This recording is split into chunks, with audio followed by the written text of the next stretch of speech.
En Mar de Ajó se encontraron los primos Pache. Katso, el menor, vivía en Estocolmo, arreglando telefones de última generación. Nelson padecía la Argentina, 30 años ininterrumpidos de trabajar y estudiar, en distintos rubros, desde la gastronomía hasta la mecánica automotriz, no le habían garantizado estabilidad. Katso extrañaba la Argentina, Nelson hubiera querido la estabilidad del país nórdico. Las plantas de los pies en la arena mojada. Katso recordó la temporada que habían pasado junto al tío Corban en esa misma playa, en la casita. Katso y Nelson eran huérfanos desde adolescentes, el tío Corban los había refugiado, mantenido y educado tanto en capital como en aquella breve temporada en el mar, hasta que, pasada la emergencia, logró ubicarlos en las casas de respectivas tías, donde se terminaron de formar como jóvenes honestos y productivos. El tiempo pasó, Corban murió soltero. Cuando Katso anunció a Nelson que visitaría la Argentina en diciembre, arreglaron aquel encuentro en Mar de Ajó.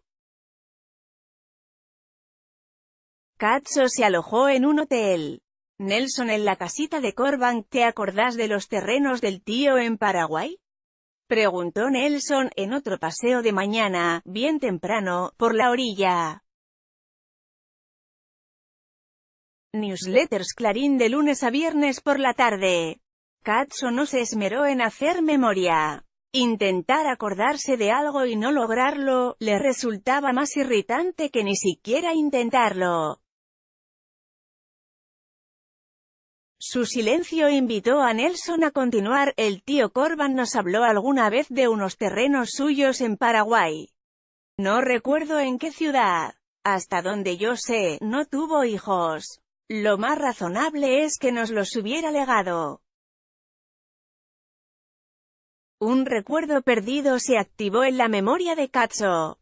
No era Corban quien le había mencionado el terreno, sino su propio primo, en lo que ahora parecía una vida pasada. Por entonces Paraguay era un desierto y un enigma, respondió por fin Katso. Esto es represión, pobreza. Pero ahora Paraguay está despegando. Lo que sea que haya quedado, nos convendría. Un ramalazo de codicia separó involuntariamente a los dos primos. Cada cual creyó merecer el improbable terreno más que el otro. Para Nelson, Katso estaba hecho en Estocolmo y no necesitaba nada, mientras que un terreno paraguayo, con la actual prosperidad guaraní, podía finalmente consolidarlo a él, a Nelson, en Argentina, con menos sobresaltos. Para Katso, en cambio, Nelson se había quedado, aunque sin título de propiedad, con la casita del tío en Mar de Ajó. Entonces el terreno paraguayo debería pertenecerle a él, Katso. Desde la propia Mar de Ajó, buscaron en la web abogados que se ocuparan de trámites de esa naturaleza en Paraguay. Encontraron a uno razonable en menos de 24 horas. Tenía una cuenta en la Argentina a la que le podían girar un adelanto para que se pusiera a trabajar. Les envió un contrato estándar para que lo leyeran y, si lo aprobaban, se lo reenviaran firmado, escaneado. Les pareció adecuado. Extendieron su estadía en Mar de Ajó hasta recibir noticias. Ambas esposas, la sueca y la cordobesa, aprobaron la decisión. Katso tenía dos hijos suecos, Nelson, un adolescente y una hija a punto de abandonar el hogar, en capital. En su propia adolescencia, jamás hubieran imaginado que ambicionarían, con preocupación, el terreno misterioso del tío Corban. Ni siquiera le prestaron atención. Pero, con el paso de los años, la vida, la familia, lo que antes parecía un detalle sin importancia, se convertía en una cuestión de supervivencia. Nadie regalaba, cada propiedad, cada centavo, estaba relacionado con el bienestar de un hijo, la educación, la salud. Se podía renunciar con facilidad a todo cuando uno solo dependía de sí mismo, pero cuando los seres más queridos dependían de uno, no se podía renunciar a nada. El abogado dio noticias 3 días más tarde. Efectivamente, el terreno existía. Se hallaba en una localidad costera del Paraguay. Estaba anegado. Se debían tal cantidad de impuestos que solo pagarlos ya haría perder la mitad del valor.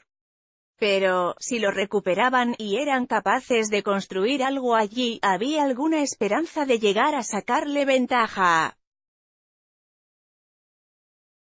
El terreno no estaba a nombre de ninguno de los dos, pero el abogado les garantizaba que, por medios legales, podía conseguirles la sucesión. Los primos agradecieron al abogado y le pidieron 48 horas para tomar una decisión. Katso tenía el suficiente capital como para embarcarse en la recuperación del terreno. Nelson debería endeudarse para hacer lo mismo.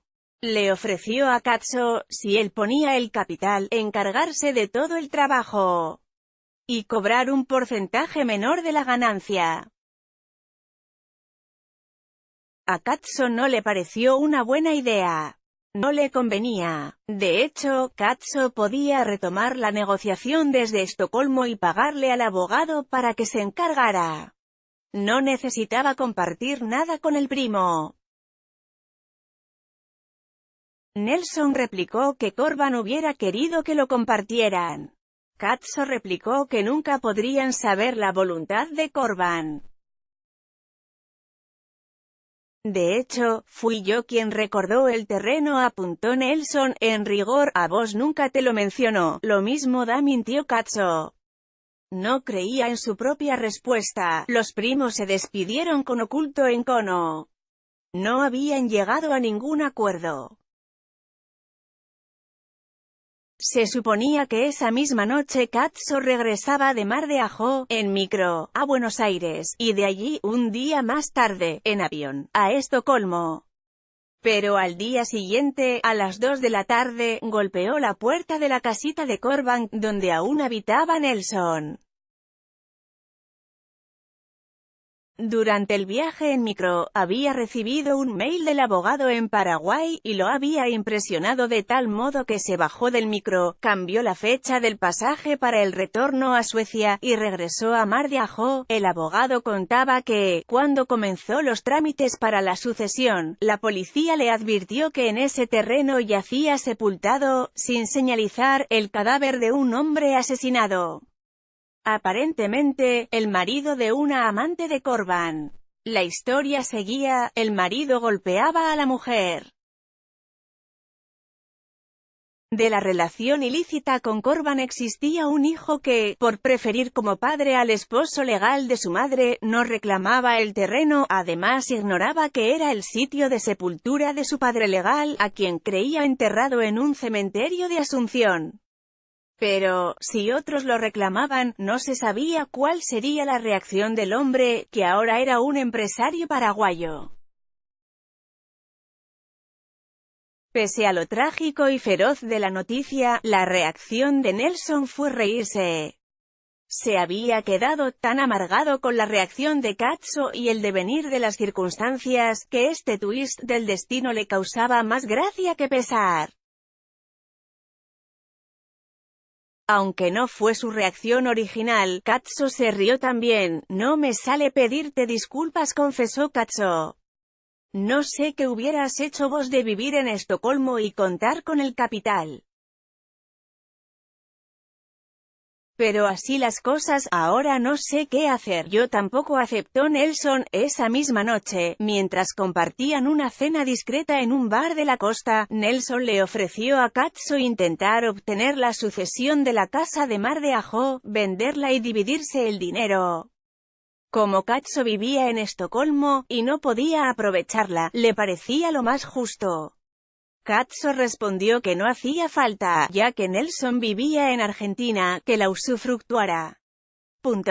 De algún modo, con aquella tragedia bizarra, sobrevenida de la noche de los tiempos, el tío Corban, una vez más, les había permitido permanecer razonables además de honestos, y ser buenos primos, el uno con el otro.